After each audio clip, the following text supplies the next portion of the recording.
জীবন কখনো খুব দ্রুত ছুটে চলে, আর কখনো বা থমকে দাঁড়ায় একলা কোনো বিকেলে।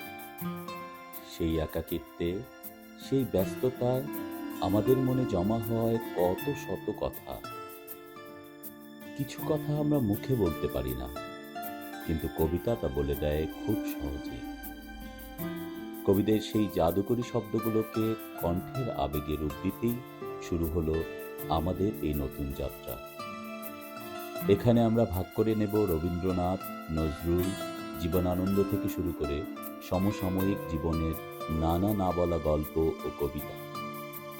চেহারা নয়, শব্দ আর সুরই হোক আমাদের যোগাযোগের মাধ্যম। কবিতা আর সুন্দর অনুভূতির এই পথ চলায় আপনাকে স্বাগত। নিয়মিত আবৃত্তি শুনতে এখনই আমাদের চ্যানেলটি সাবস্ক্রাইব করে পাশে থাকুন। ধন্যবাদ।